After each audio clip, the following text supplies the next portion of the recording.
Okay, so before we get started with everything, Ash asked the very important question of level of profanity.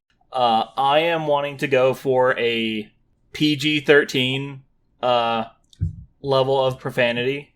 So, which means we only get one per episode. Yeah. We get one hard cuss per episode. Collectively? Yes. Yes. Just like how at the end of oh god, I forgot what movie it was. It's gonna be Deadpool. No.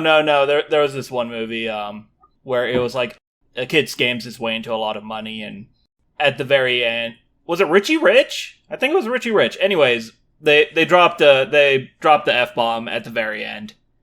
And it was like that was the only reason that movie was PG-13. But yeah. Yeah, we get one.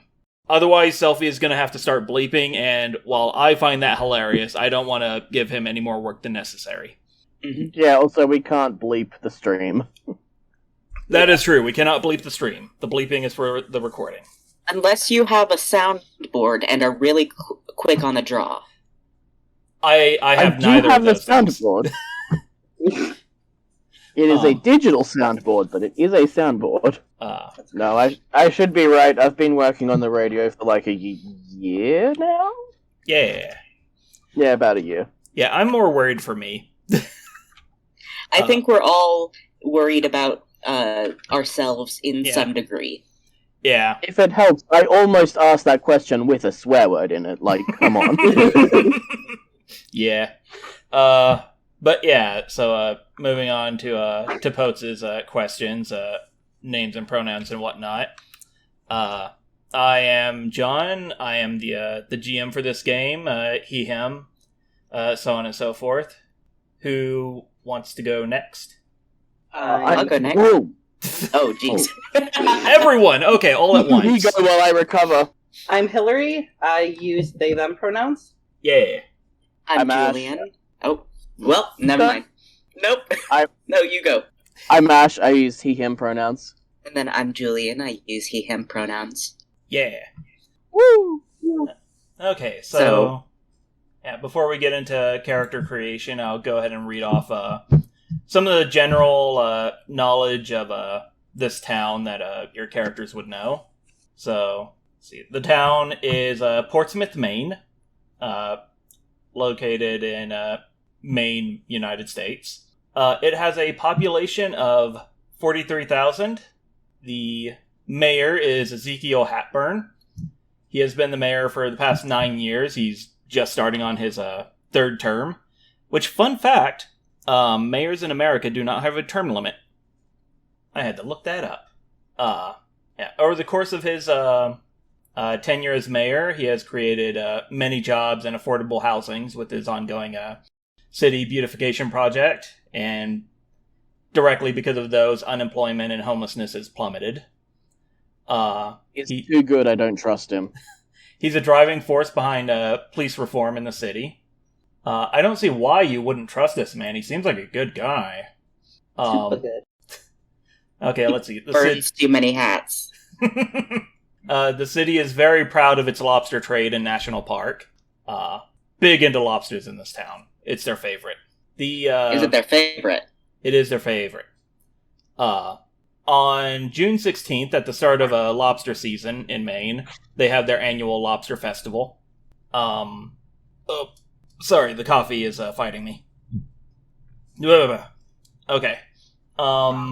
Let's see. Portsmouth has 2 popular newspapers. Portsmouth Crier, which is your standard run-of-the-mill newspaper, and the Portsmouth Gazette. It used to be a standard run-of-the-mill newspaper, but after their profits began to fall, they decided to turn more into a tabloid. So they start reporting on the weird and out there in the wild. And leading into that, Portsmouth is unofficially the supernatural capital of the U.S. They claim to have ghosts, cryptids, sewer gators, the whole 9 yards. If you think a town has it, then Portsmouth is definitely going to claim they have it. This is mostly in part due to the tourism industry, which, the tourism board, who just lean in super hard. Like, they're all about paranormal rumors and urban legends, and pretty much the rest of the city officials do not like that. They'd rather Portsmouth be known for their lobsters, not for their lobster gators that live in the sewers. You know, I'm gonna write that down, because that is actually a thing I should use in the future. Oh my god. Okay. So, what age period setting are we in? Modern? Modern contemporary. Let's see. Some people who deal with the paranormal community in Portsmouth claim that it was what inspired H.P. Lovecraft's Innsmouth. For those of you who are in the know of the tourism industry, you know that's just a lot of hogwash. Like, it is purely because of the name. The city has no relation to Portsmouth, New Hampshire, which also claims to be very haunted. And I only learned about Portsmouth, New Hampshire a year after I made Portsmouth, Maine. And some people claim that acclaimed horror author Stephanie Queen has a summer home in town, but no one can prove it. Okay, so there are also a few notable locations throughout the city. You guys are not limited to these locations. When we get into character creation, you can come up with your own. These are just, just things to help you, like, figure stuff out if you want to be involved in them.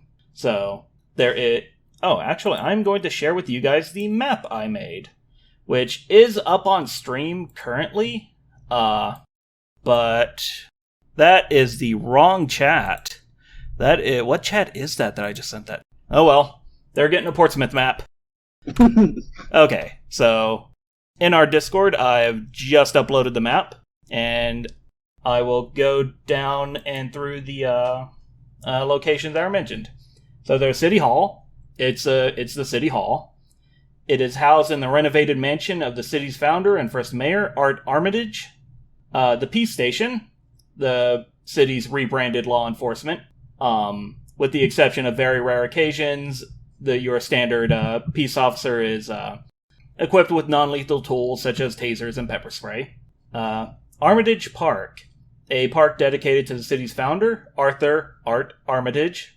The Marina, it's a large marina at the coastal side of town for both private and commercial seacraft. Arkham University, community college known statewide for their baseball team, the Goats.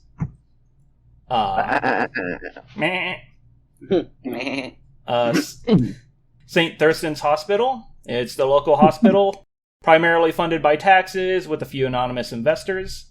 The Rabbit Meadow Mall, a nearly abandoned mall with only a few stores open nowadays, the usual hangout for hoodlums and ne'er-do-wells. NQA Pawn Shop, owned by Norman Quincy Ackles, a stern but fair businessman. Some say the shop's names aren't his initials, but rather it stands for No Questions Asked. The Placeholder Cafe, one of the longest-running businesses in the city, located near the park. Wednesday's Bar, a local bar ran by Louis Wednesday. The Nuclear Gym, a popular gym with coffee, why are you betraying me? The Nuclear Gym, a popular gym well received for its energetic and polite personal trainers and well-maintained equipment.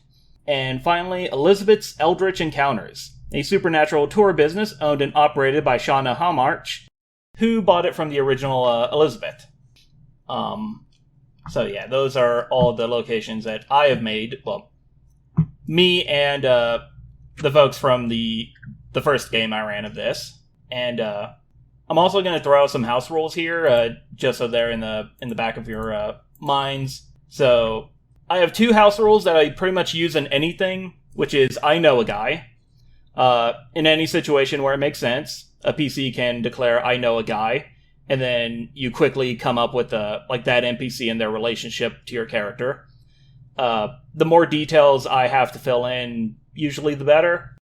Upon the declaration of this NPC's existence, the PCs then roll a charisma check to see how the NPC reacts to them showing up. And the rule of cool, which is if the action a player takes is described sufficiently awesomely The difficulty of the check is lowered, especially if it's particularly in character, on point, or epic. And these next two are more important towards character creation, which is the range of your anima, which I'll get into later, and your character's drive, which I will get into later. Okay. And, yeah, just the last little thing here is something I wrote up for Portsmouth, which it is off in the corner. It's on the left side of the stream. But yeah, it is Portsmouth. Wow. I screwed up immediately. One word in. I need more coffee. Wrong. Portsmouth, Maine is a quiet city well known for its lobsters and beautiful parks. However, much to the vexation of the city officials, it is known for its supernatural happenings. Anything and everything from ghostly figures to cryptids have allegedly been sighted in the city and nearby national park. Despite the efforts of those in charge, Portsmouth is a weird city. But surely that's just people's imaginations running away with them. Okay, and that is everything from the Portsmouth Zodiac information document.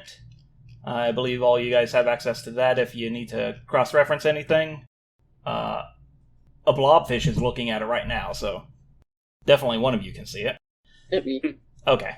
Alright, so because Julian has done this before, he will be our guinea pig for building characters. Oh boy. Oh boy. Alright, so we will go for, you know what, I'm going to go ahead and send everyone the Roll20 link. Uh-oh. Uh-oh. Did something go wrong? Yeah, sorry, there it is. Okay, so yeah, I'm gonna send everyone... Oh, it's offline for me. Oh, it is? Oh, God. Well then! Very well, everybody get out pen and paper, because you're gonna have to record your stats. Oh wait, I typed in .com, not .net. Never mind. I had that Google sheet. Oh, you have a Google sheet? Yeah. Oh, rad. Okay. I think I was sent wrong. it. By the way, Okay. I typed in roll20.com instead of .net. Okay. Well, I sent you the thing to the game, so once people have joined that, I will provide character sheets for them. So, anyways, we're going with Julian first. Do you have a name? Do I have a name? Do you have a name? I thought it was Julian. Let me log in to this. Let me log in. Gotcha. Here. How do I So, my character's name. Yes. Let me fix up my stuff. My character's name is Florence. He, him. Florence Valentine de la Fontaine. Dang. So. Oh, he fancy. Or it could be just Fontaine. I haven't fixed up the details yet, but let me...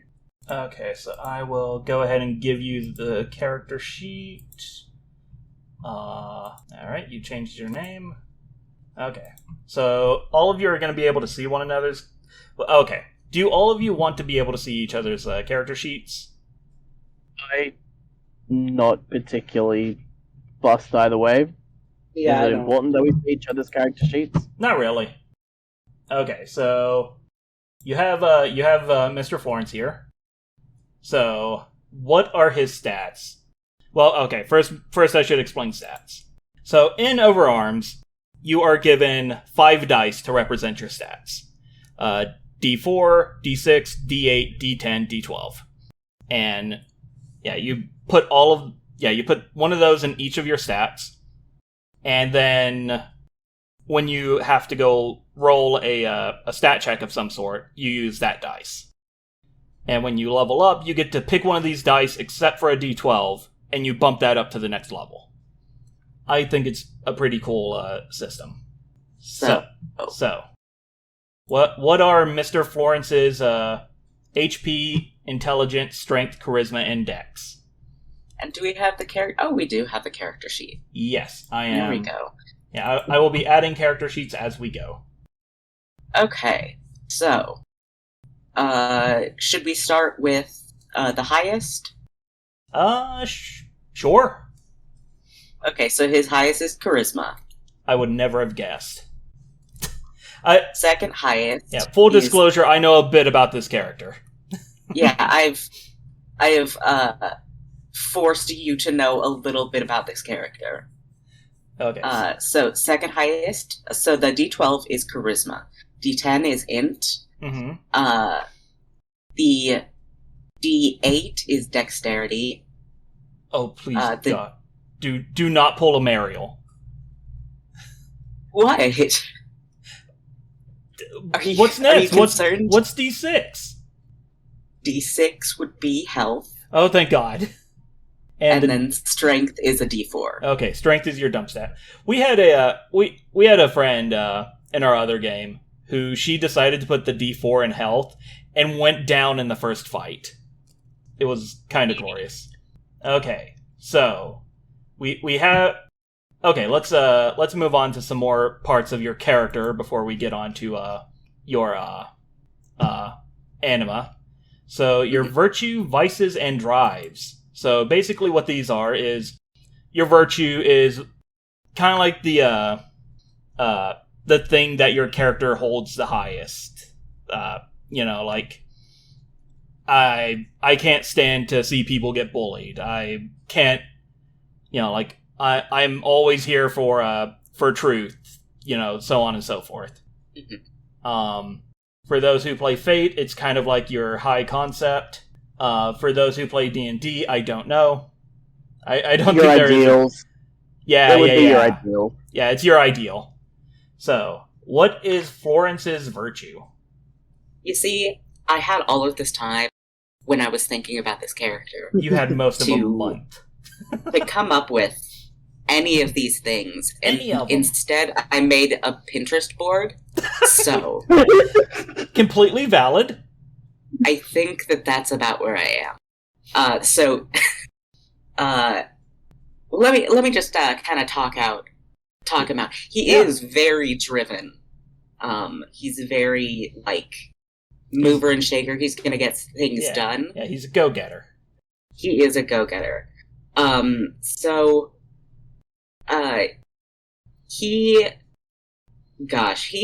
wants things to run smoothly, and he wants things to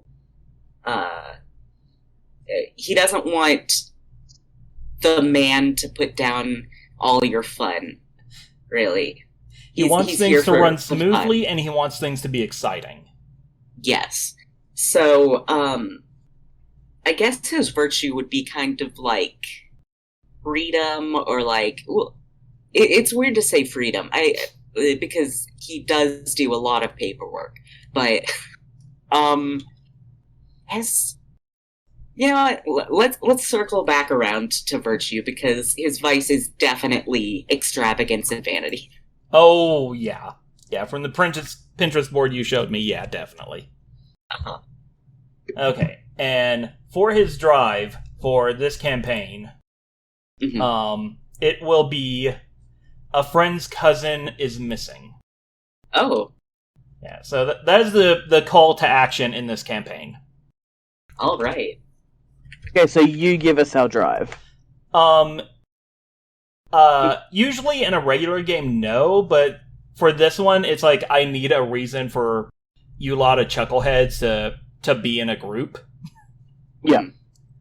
So you're giving us our quest. Yes. Basically. Yeah, I am giving you the impetus for the for the story. All right. So where there's I'm going to drag the PDF over here. So tell us a little bit about Florence. Tell us a bit about his background and history. So Florence, he is kind of a prodigal son returned to Portsmouth. He went away for college and ended up back here because he thinks that the cryptid tourism is just chef's kiss. Mwah, perfect. He is so down with all of the crazy stuff Portsmouth tourism industry is laying down. He is on board. So he came back to get involved with the tourism industry and the tourism board, and he is kind of like a driving for, like, he is their bulwark against city council, because he wants this crazy extravagance to continue. So he is like doing the paperwork. He is on the ground level, pushing back against City Hall to make sure that they don't shut down any of the attractions. They don't, that we can continue having cryptid fest and crazy, like, ghost parties. I don't know. We're gonna have ghost parties now. And just like haunted houses, just all of that. He is ready to do paperwork in order to make that happen. I can totally see Florence as the kind of guy where like somebody's trying to come in hard on Elizabeth's Eldritch encounters, like, oh, you don't have the paperwork to do this, and then he just kicks in the door, throws a manila envelope on the counter. It's like, yeah, she does.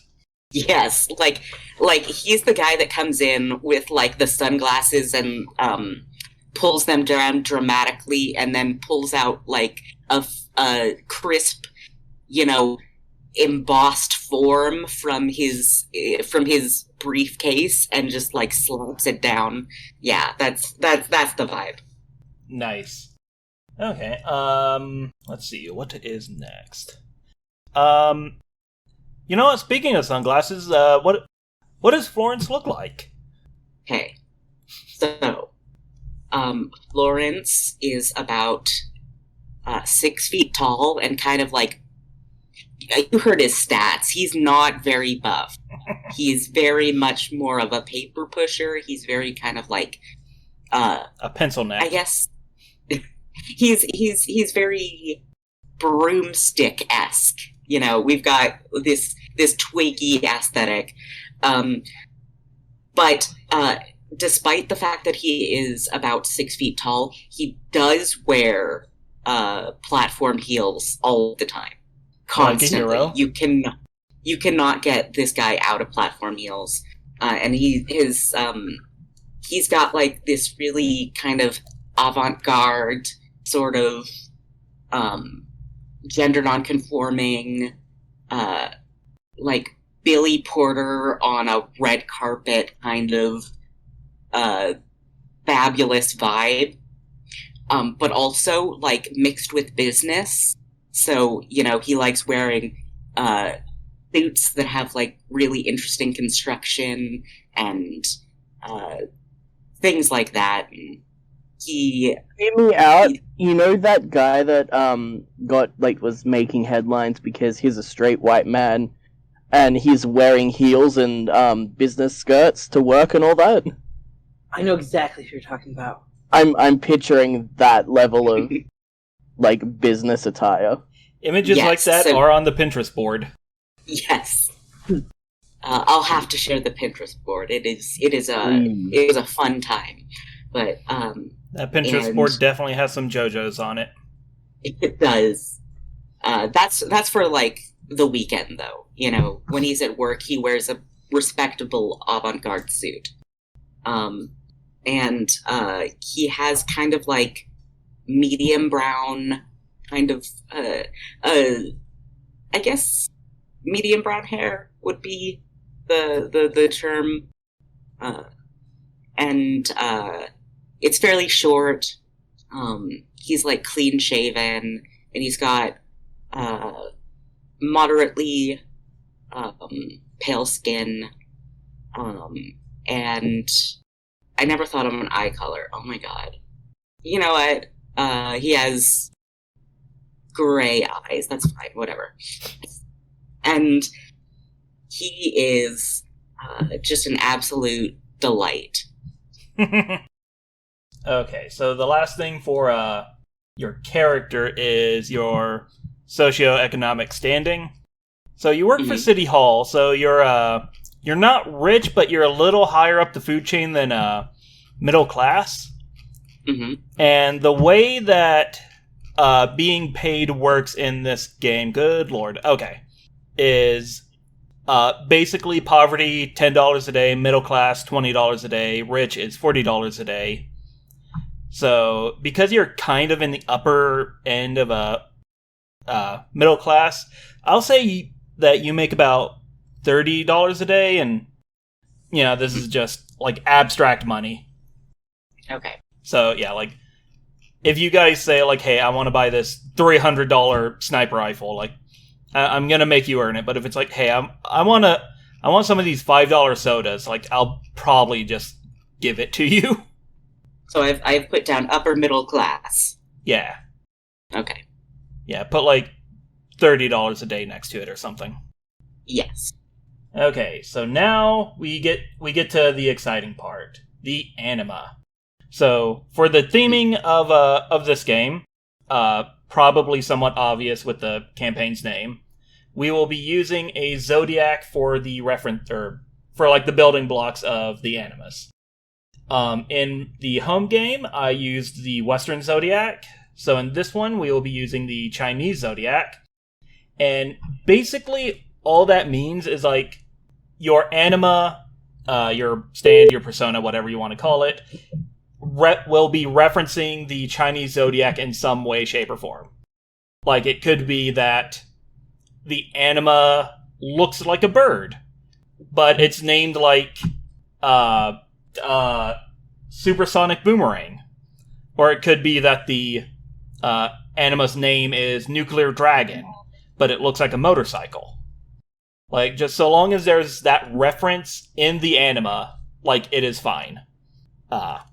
You could be fancy and have the name and the design of the anima be, like, both reference the Zodiac. But, yeah.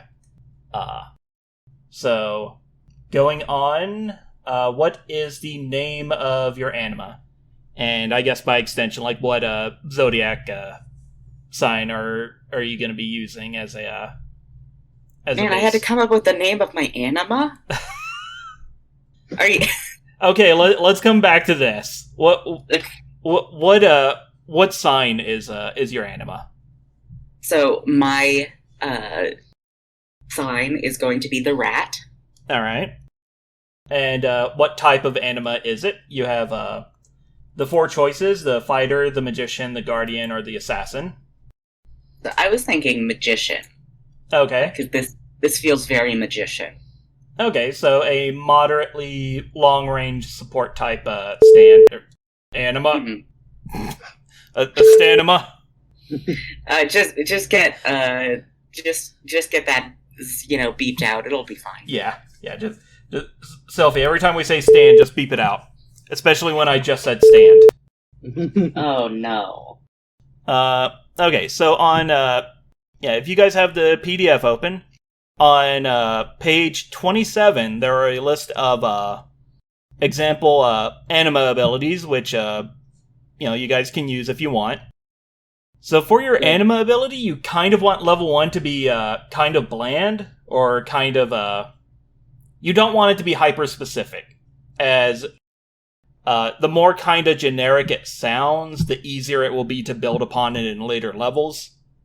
So. I remember you gave me a laundry list of nouns and verbs.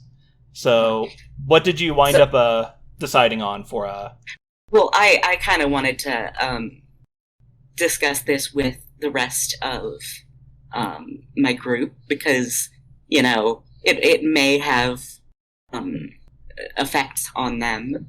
So, I narrowed it down to 6 possibilities. And you just when it sounds pretty good, you just chime in, all right? Okay. I have also told Julian this. In our home game, I banned one person from using many of the powers he suggested because I know him and he is evil. But in this game, I am not going to say no to anyone's powers. I will make suggestions, but I'm not going to outright ban a power. So, be free. Be free, my children. Okay, so here's option one is invert. Just think about what that might feel like. Option two is orient.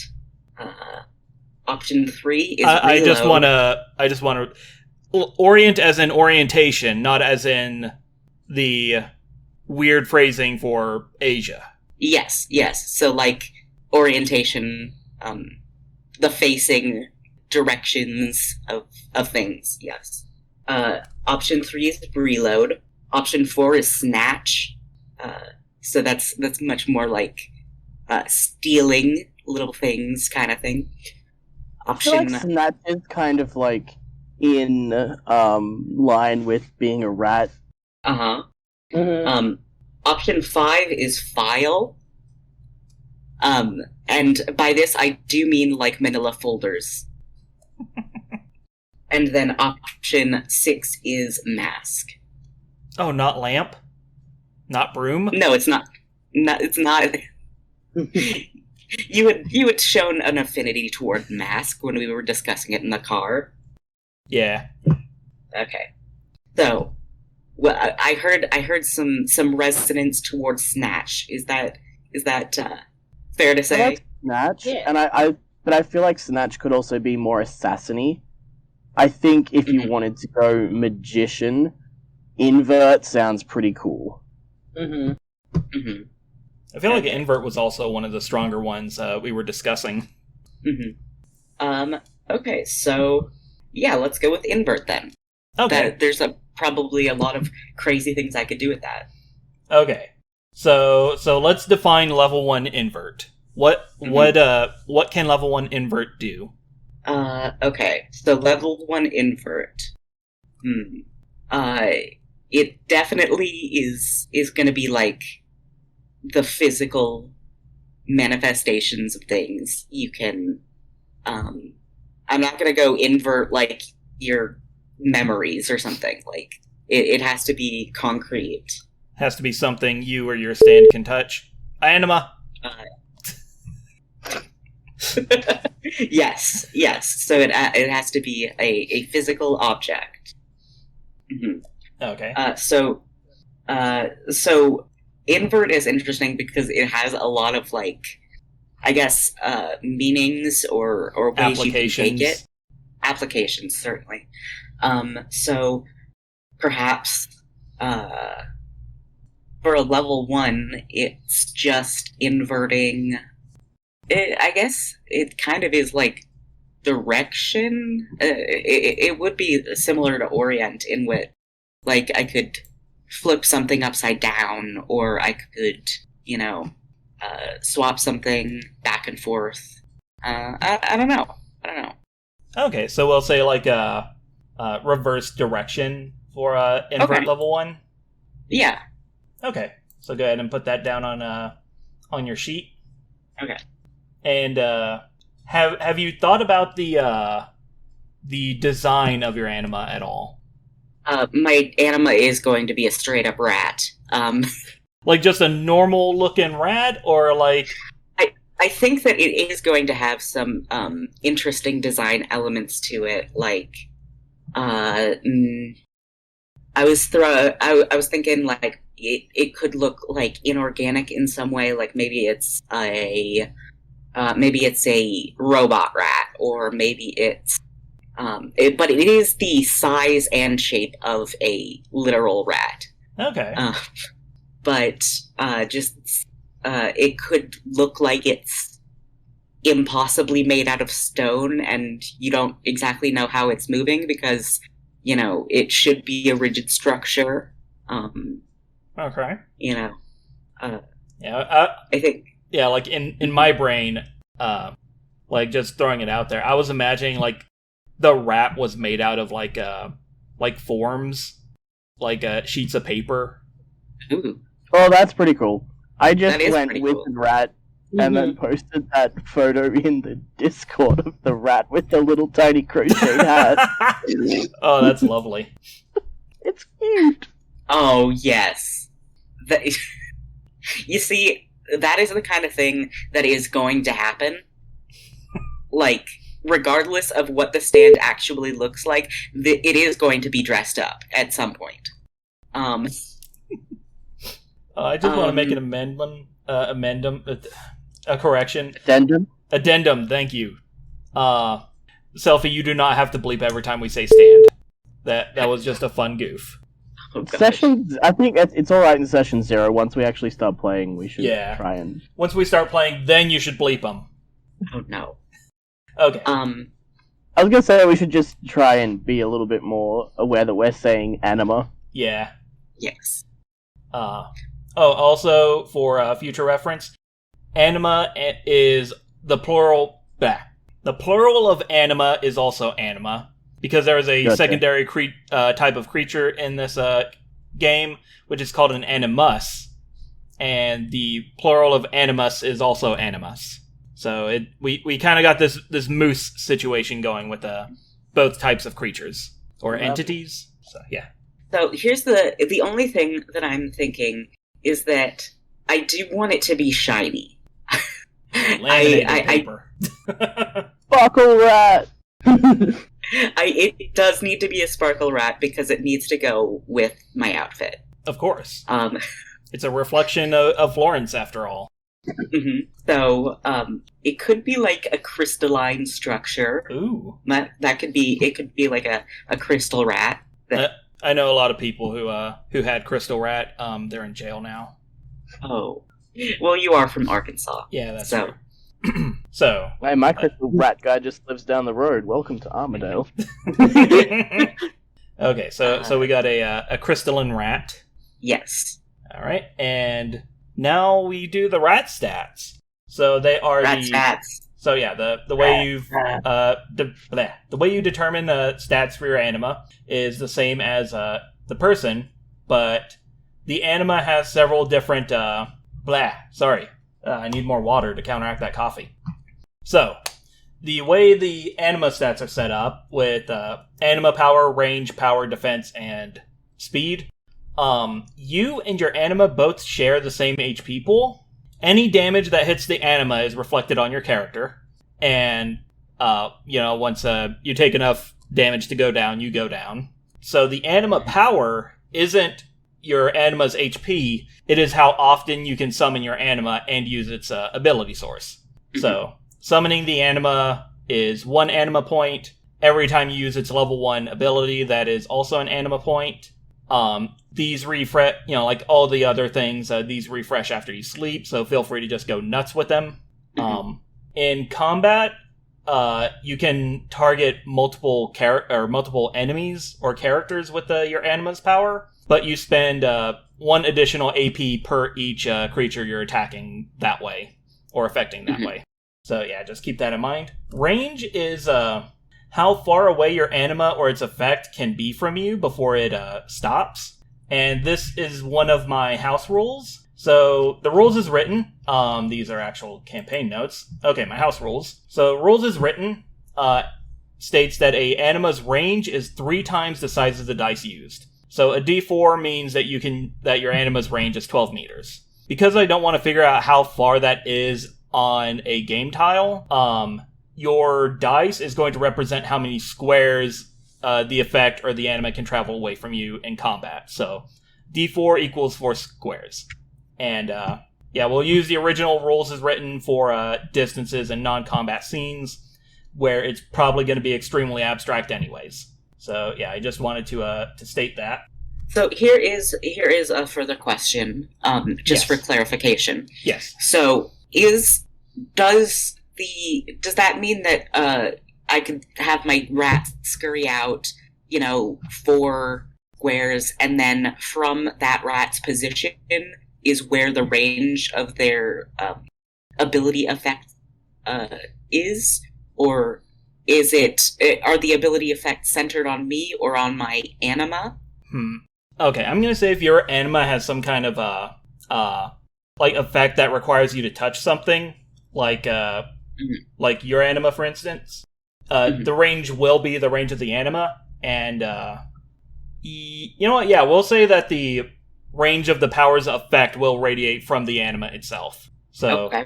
Yeah, if you if you hit something at your 4 space distance with a reversal, and it turns around and it starts going, once it hits that 5th space away from the rat, it would be able to turn around and come back. So yeah, so long as you keep your rat within that range, the effect will continue. Another thing that is important about anima stats, defense is not your AC, it is your damage reduction. Your AC will actually be your initiative, which I believe is speed and dex combined. Yeah, one second, I'm going to double check this. Shot right past it. Yep, it is your dex and your speed, determines your initiative, and defense is your damage reduction. So just keep that in power. Wow. I need more coffee. So keep that in mind when statting your animas. So speaking of, what is this business rat's stat block looking like? Okay, so since I am a magician, I want I want my AP and range to be pretty high. But so here's another question: what does power mean in this context? Okay, so power is the physical force your anima can exert. So, like, if we are talking about JoJo's Bizarre Adventure, for example, Star Platinum would have a D12 in power, because he hits like a dump truck. Alright, I suppose I should also mention, so when you attack with your anima, you are actually attacking with 2 stats. So, each class basically has different stats they fight with. For the magician, you are using your intelligence and your range as your your attack. I believe it is intelligence and range +2.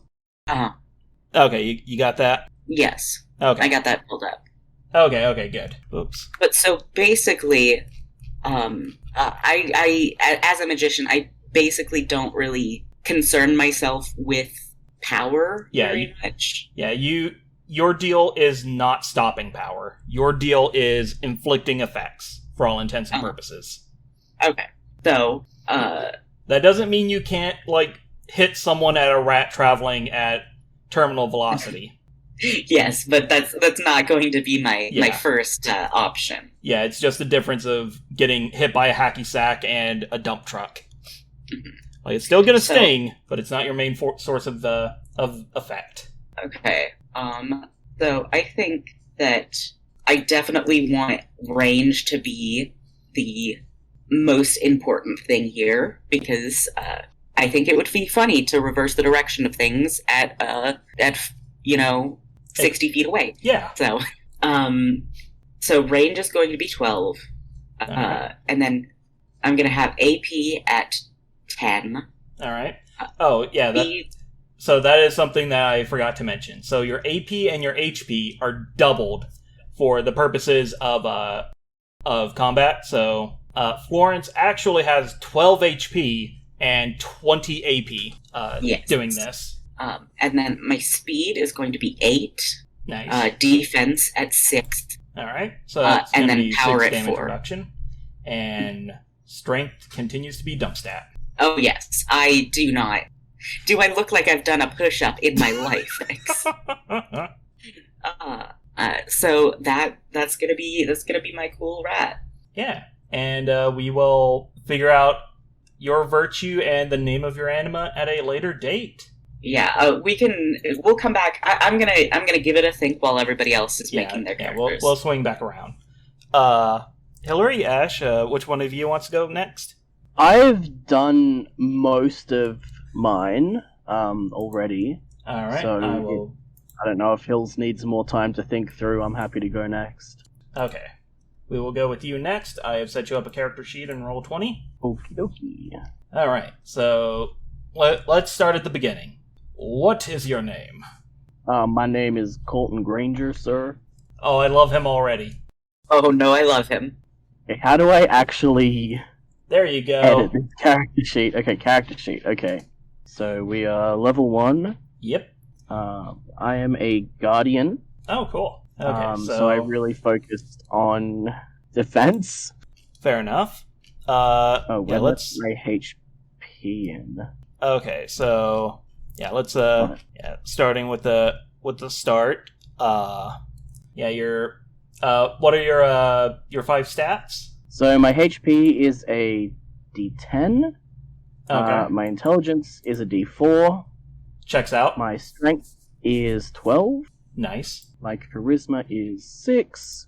And my dex is an 8. Oh, very dexterous guardian. All right, so I figured I didn't know what else to put in as the dump stat. So. Fair enough. So let's go to your virtue, vices, and we already have the drive for everyone. Okay, so it's all our same friend. Yeah. I suppose I should mention this out. Unless you guys want your characters to know each other, this is basically a friend of yours has reached out and he's trying to get as many people as he knows into this investigation. So you don't necessarily have to know each other, but you guys all definitely know him. Okay. Gotcha. So my virtue is that I always help those in need. Okay, like that. My vice is I'm extremely stubborn. Oh, I love it. Drive.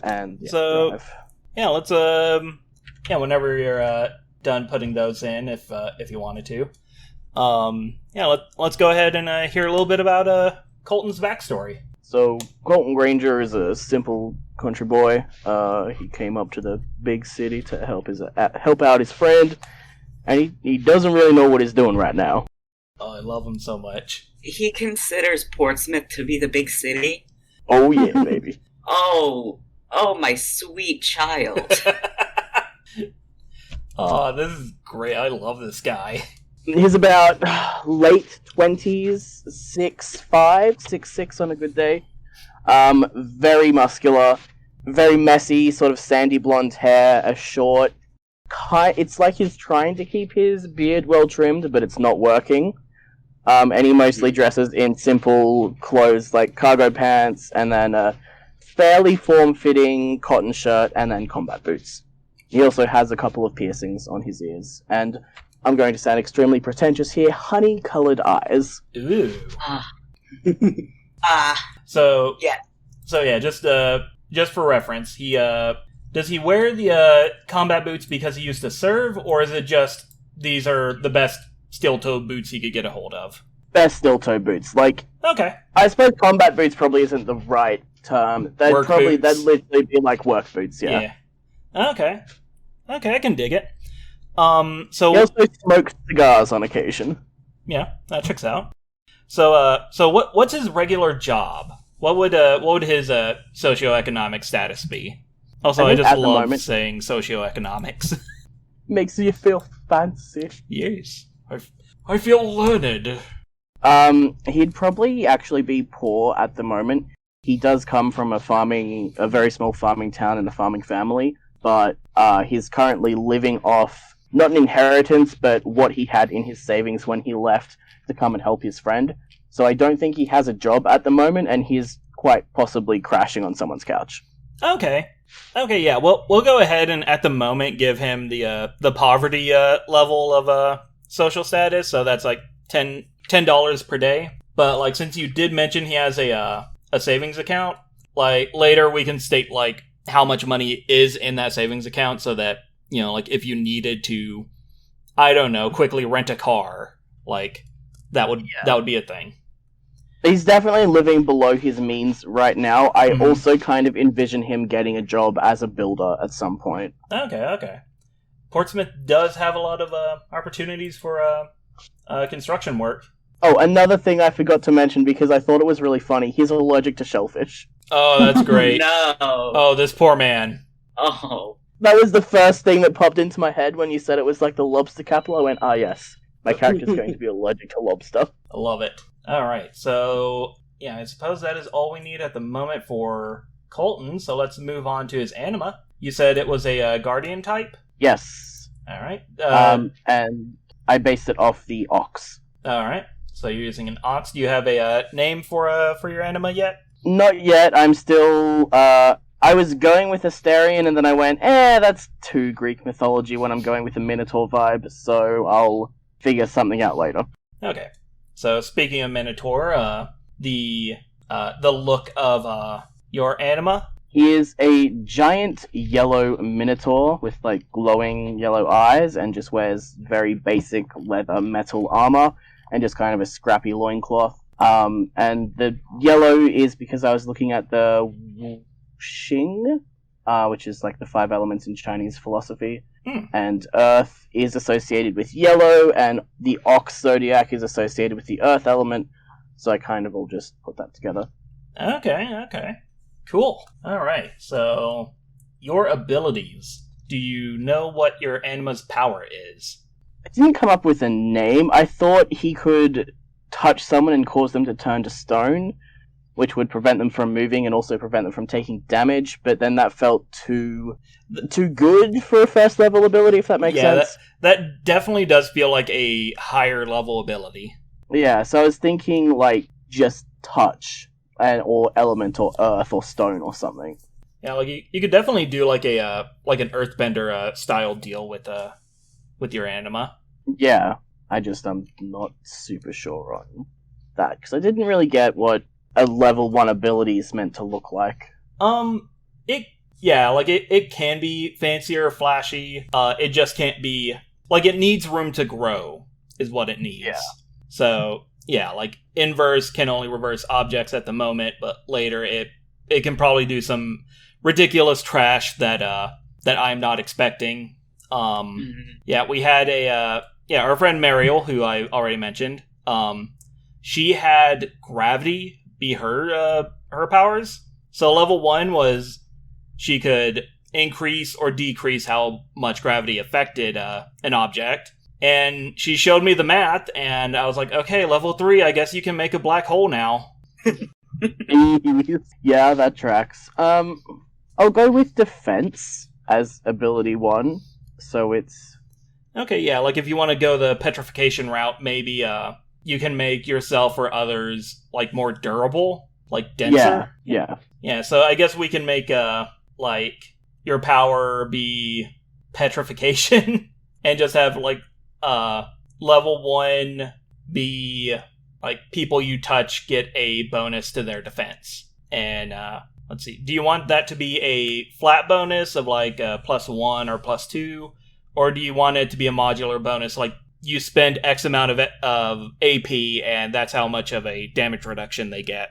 For now, I think for level 1, just a flat +1 or +2. Okay.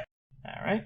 So yeah, just in abilities, just put like we'll say +1 to defense at the moment, just to see how busted that is. Yeah, I've put Petrify +1 bonus to defense. Yeah, if it's not terribly busted, I might allow you to do +2. We'll see. So, for your stats, you are a guardian, so I believe strength and defense are your damage types? Yes, which is really messed up, because my defense is also a 12. Oh boy. Okay, so we got defense at 12.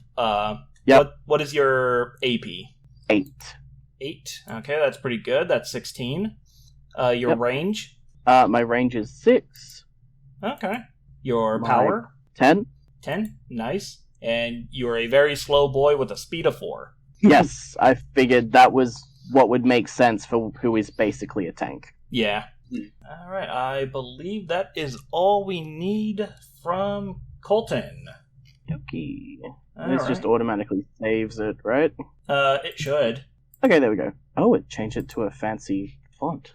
Oh, nice. Alright. And Hillary. Alright. My character's name is Tammy Whittle. Oh, I love him. Alright, alright, I have set you up with the character sheet. Right. Should I plug these things in now? Yeah, like as we're going. Alright. So, Tammy Whittle? Yes. Alright. And what are her stats? Her stats? Yep. I have her charisma's 12. Dang. Dex is 10. Nice. Strength is 8. Hit points are 12, and intelligence is my dump stat with 4. You have a 6 floating around. The HP, I doubled the 6 for the 12. Okay. Oh, okay, I see what you mean. Okay. Sorry. Yeah. I assume that's what Alright, so do you have her virtues and vices? Yes. So her virtue is as a former Miss Lobster, she loves her town and will always defend its reputation, even if it sounds super shady. Oh, I love it. And her vice is that she is extremely image-oriented. Like, everything is about image. Oh, we got two vain people in the party. No. People around her Colton is going to implode. And she works at the local gym. Okay. Nuclear gym or a different competitor? Yeah, nuclear gym. Okay. Oh boy, I'm glad about that. I'm glad about that. All right, so she's former Miss Lobster and was born here. Anything else about her background or history? She comes from a pageant family that moved up to Maine. So her mother was a literal monster, is what I'm hearing. Yeah, it depends. Depends on how you view things. I think so. So, based on her virtue, she likes it up here in Portsmouth? Yes. She has no plans on leaving. Yet. All right. So, was she pushed hard to do the pageantry thing, or like even from a child's age was she like, yeah, I want to do this? Yeah, she was super like, yeah, I want to do this. Okay. She loved the glitz and the glam and like, yes. She is a former Miss Lobster. Did she get overthrown, or did she retire? She got too old. She got too old? Too old. Okay, so... She's in her 20s now. It's way too old to be... Yeah, she's basically an old woman. Does she still take part in the Lobster Fest as like a administrative role, or like helping out with the things? Yes. Yeah, she is on the board. Okay. What does she look like? What does a former Miss Lobster look like? All right, she's about 5'3", 5'4", so she's tiny. She has long blonde hair that she keeps in either curls or one side bun. And she's always wearing her either work uniform or red dress, or she loves the color red, and she's got blue eyes. Okay. Oh, excuse me. Let's see. And let's see. She works with the bleh. I need more coffee. What is going on? Okay. So she works with the pageantry. Mm-hmm. You know more about that world than I do. What would you say her socioeconomic standing is? I would say either middle class or upper class. Okay. Not really sure which one to do. Okay. We'll split the difference a little bit. And we will say that you're I hate saying this, upper middle class. So you'll get like 25 a day. Okay. And good lord, I need to drink more coffee before doing these. Can we get a counter for how many times you've said coffee this episode? Yes, please. I was gonna start keeping track of the amount of times we've said stand.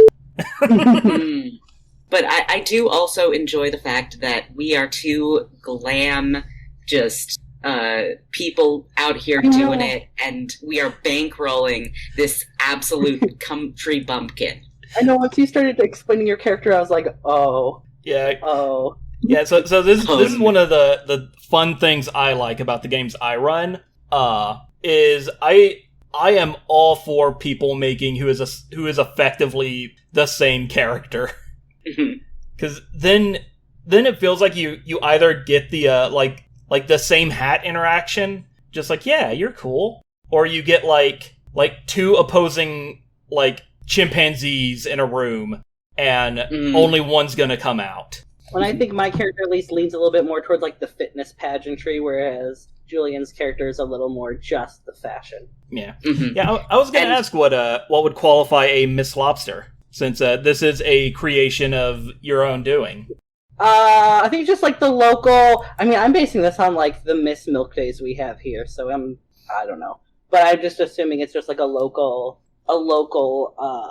contest, you know, like beauty, smart, like... Beauty/talent pageant. Yeah. Okay. Yeah. I don't know. As soon as the same thing as with like Ash said, like as soon as you said lobster, I was like, ah, yes, I am former Miss Lobster. All right, so let us move on to your anima. Do you have a I name? do. Yes, Oh. I do.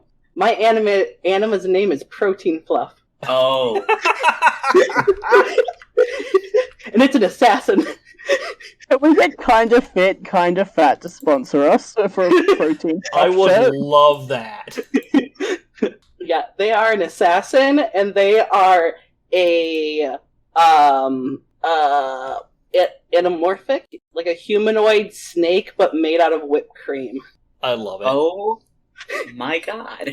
So, okay, so yeah, And then you have posted you've posted an image of what you've done in Hero Forge in the in Yeah, I couldn't do great. it looks good enough to get the point across. So when you say it's made out of whipped cream, is it a situation where the shade and the shine of the whipped cream makes it look like a actual creature, or is it like that is a snake person made of whipped cream? That is a snake person made out of whipped cream. Okay. So it looks kind of gooey, kind of moist. Yeah, like it squishes. If you touch Yeah. it, it would squish. Oh, I love and hate this thing at the same time. I absolutely love it. All right. So They are fabulous. okay. So Protein Fluff is a assassin. You're obviously using Snake Yes. for your sign. So I believe assassin is Dex and Speed for your damage and your attack. Yeah. So those are definitely not your dump stats. So I forgot how I've been organizing this, but yeah, let's go to your anima stats real quick. All right. My speed I did is my 12. Fair enough. This is a very fast snake made out of whipped cream. My D10 I put to my AP, so for 20. Good. Power 8, All right. defense 6, and ranged 4. Okay. All right. So have you put any thought into your abilities for a Yes, Puff I Fluff? decided to not be super creative, and when I saw create and manipulate acid, I was like, ah, yes, snake. So Mhm. they are a whipped cream snake that can create and manipulate pink acid. Oh yes. Okay. I'm into it. Okay, so yeah, that actually seems like a pretty good like level 1 that we can build off of. So yeah, acid creation. We should probably like determine right now how strong this acid is. So I would think, like, at this point, not very caustic, but, like, I mean, it could eat through something if it sat there long enough, but it's not gonna, like, eat through something instantly. okay, so it's gonna cause more chemical burns to people, but like can melt through some paper, no problem. Yeah, like, I could get through some cardboard, maybe. Okay. All right. Let's see. I think that is everything for your character creation. Can I ask a question about Tammy? Yeah. How does she feel about the cryptozoology? She is very into it since it is such a big part of town history. Okay, because it seemed like she was coming down on the lobster side, so I was just trying to make sure. Yeah, Tammy seems like she's into all of it, Okay. Yeah. like lobster and the cryptids. I mean, As for math. long as it's about Portsmouth, she's like, yes. All right. Okay. So we have everyone's characters. What is the name of our friend whose cousin is missing? Your friend is. Need to scroll down. Okay, his first name is Mark. Give me one second.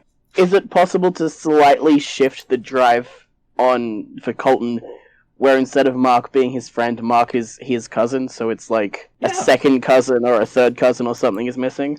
Yeah, sure, that works. And you know what? I will also give Mark Colton's last name. They are cousins on his dad's side. Wait. Yes. So yeah, Mark Granger is kind of a mutual friend between all you guys. He is he's just kind of a dude. He does odd jobs around town. He's kind of a jack of all trades. Yeah. Yeah, like if you looked at him, it would be like, yep, that is certainly a guy. He's got brown hair, blue eyes, kinda tannish skin. He almost always wears like one of those puffy like vests.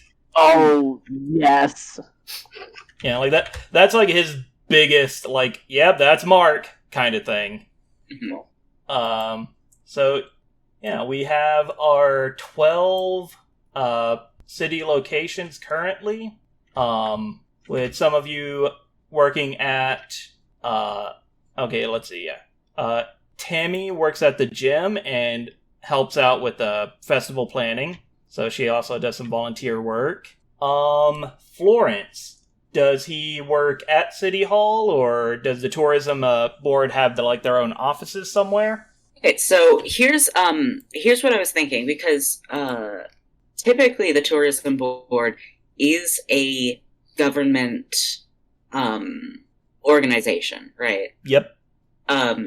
So it would make sense that it would have some offices. But I feel like because of the I guess hostilities with City Hall, it would be closer to it would probably be more in the historic district or closer to Weird Town. Okay, I can add that location there later. All right, the offices of the tourism bureau.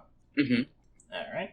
Also, I just realized the map on Roll20 I have of the town is outdated because I don't have the placeholder cafe.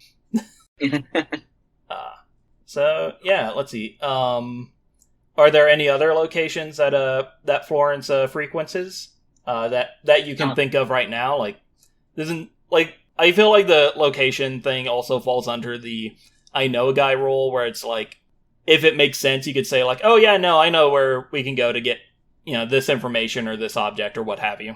So like, if you guys don't want to come up with the more locations right now, that's fine.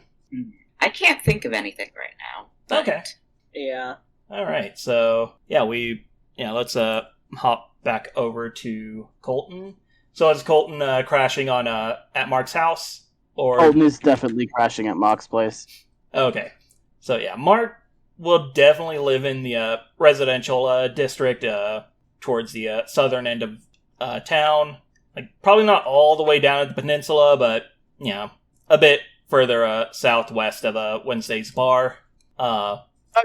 Yeah. There's So that's probably a bit too far away for him to walk to the nuclear gym. How far? Roughly? Yeah, I have a. Okay, it's not a far run or far walk for me, but also I'm a psychopath. But yeah, luckily for Colton, the city really cares about public transport. So there is a tram that kind of goes through town. There's plenty of buses that stay on time. Okay.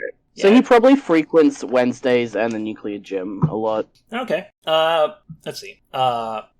So he's relatively new in town. Like he was called up by his cousin to come hang out, and then later to investigate the missing of your mutual cousin. Yeah. Okay, so yeah, Mark gave you a call one day, invited you to come up and check out Lobster Fest, and Colt, it's the start of summer. My cousin doesn't even remember that I'm allergic to shellfish. Yeah. Mark might just be like, yeah, no, this is fun. I should call my cousin up here. Yeah. No. Okay, so yeah, frequents nuclear gym, Wednesday's bar. Yeah, we'll say that's how he found out he was allergic to shellfish. Oh no! He'd never had lobster before, or any kind of shellfish, and then he's just invited to Lobster Fest and has a severe allergic reaction. Oh no! Is this a horrible childhood memory, or is this no, now? This is last week. Oh no! Okay, so yeah, we'll say you've been in town for about a week. Just getting having a bit of vacation from the farm. Oh my god! Go ahead and add EpiPen to your inventory. I was considering making that my vice, but I was like, no, that doesn't make sense. I'm just so addicted to staying alive. Oh, it's my vice.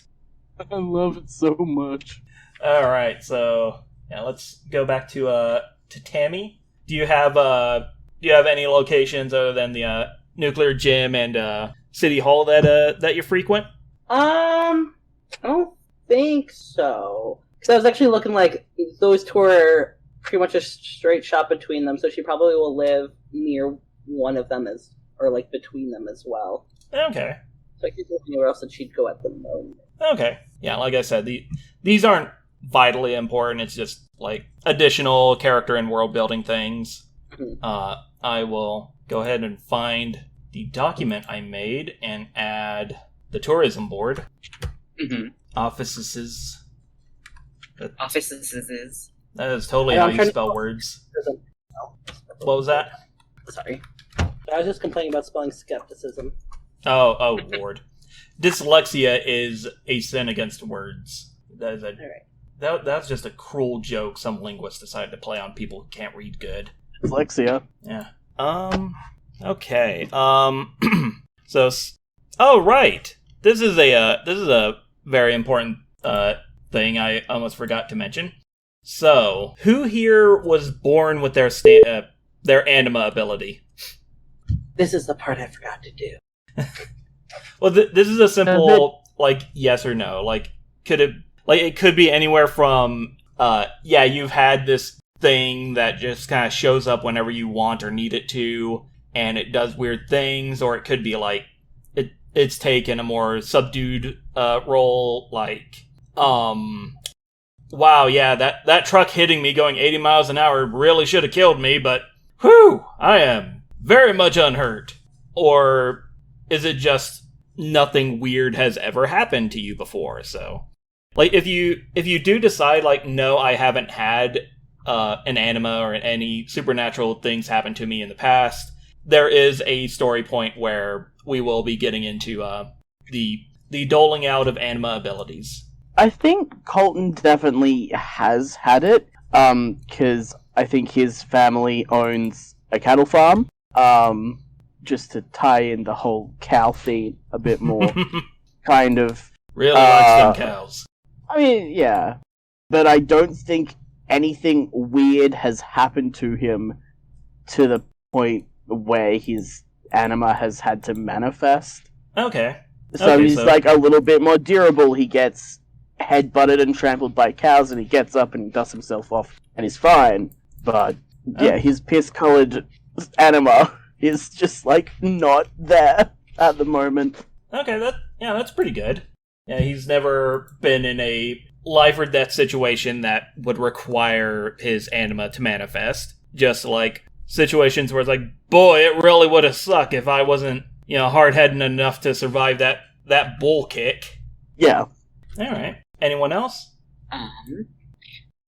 Yeah, we will... I was thinking that Molly wasn't born with hers, but she met it young.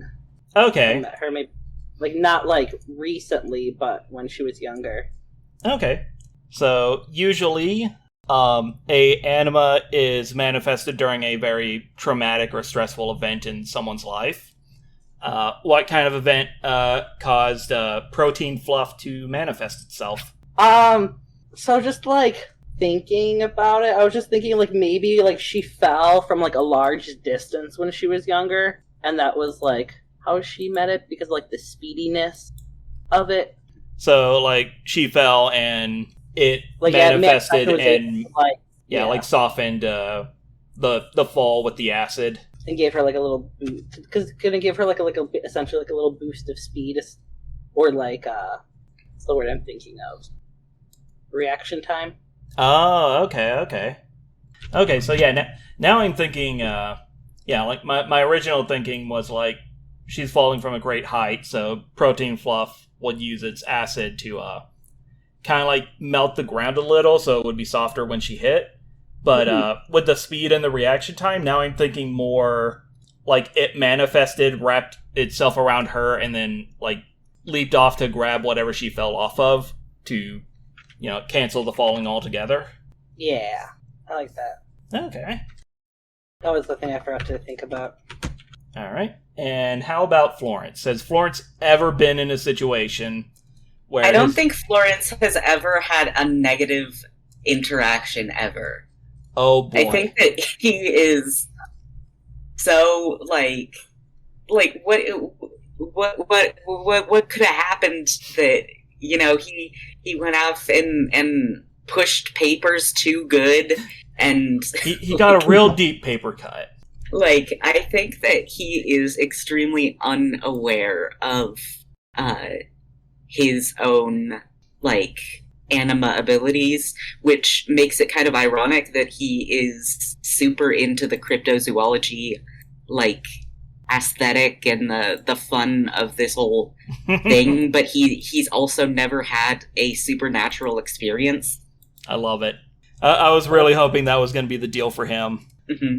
City Hall just has a rat infestation. Yeah. It's a dingless Perfect. thing. We keep the janitor keeps saying this rat's made of crystal. We think the janitor might be taking some crystal rats if you catch my meaning. Is Crystal Rat going to now be canonical? Not as of right now. Okay. We will see. That's all we can ask for. Yes. All right. So let's see. We got everybody's character. We have the house rules laid down. We have the drives. I believe we are almost done with session 0 at an hour and a half. Ooh. Pretty good.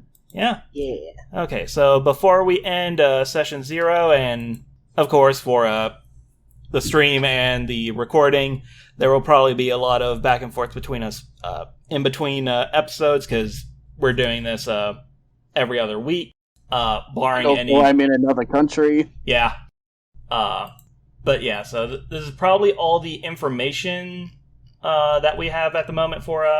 or that we need at the moment for Portsmouth. So, before we finish up, there is something I wrote down for the end of this session, kind of like a prelude and like vibe thing for the campaign as a whole.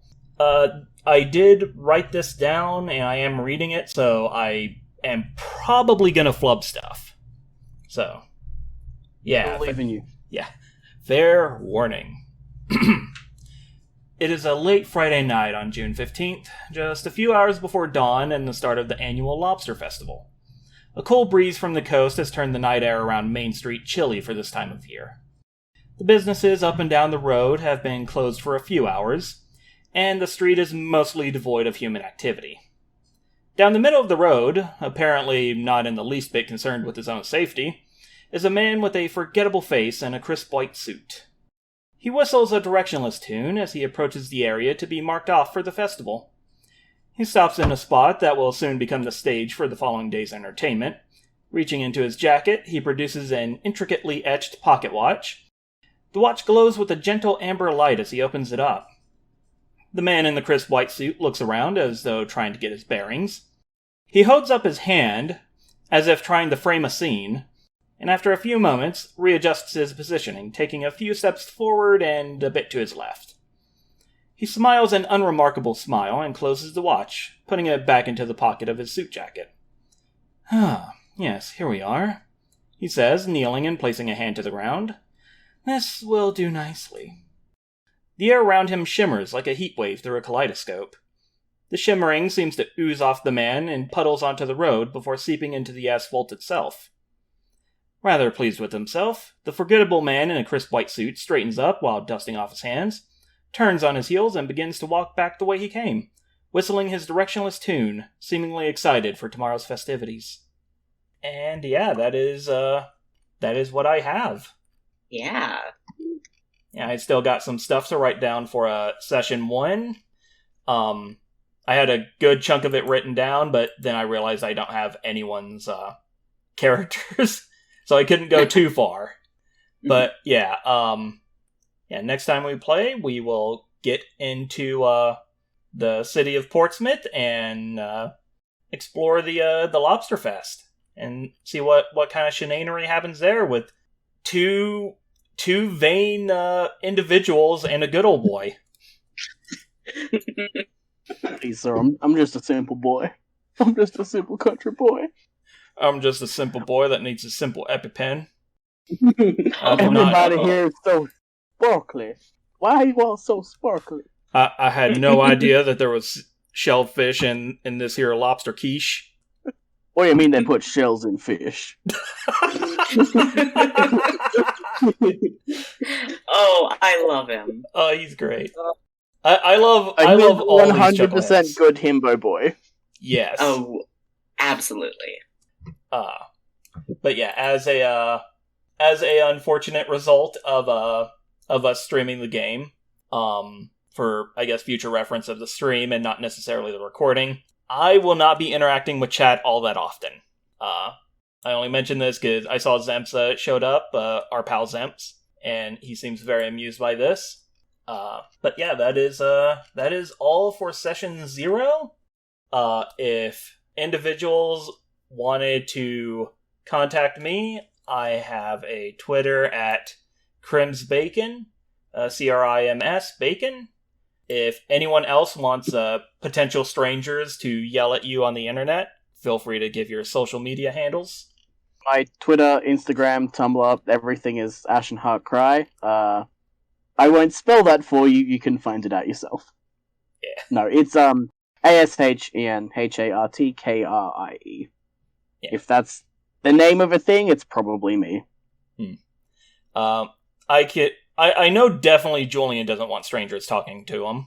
Oh yes, I don't leave the house or talk to people. You don't even go to the grocery store. I don't. And I hate it. It's my least favorite. I assume the same is true for you, Hillary? I have a Tumblr, which is lovely-hills, HILLS. Okay. So yeah, that is where those of us who can be contacted for individuals viewing and or listening to this. All right. We will see people later. I will get with our editor and see when things can be edited and see just what exactly is going to happen with this weird recording thing we got going on. And follow me on social media. I will post when and where I post this full episode. That works. All right. Thanks for listening. Thank you for listening and showing up. Bye. Bye. Bye.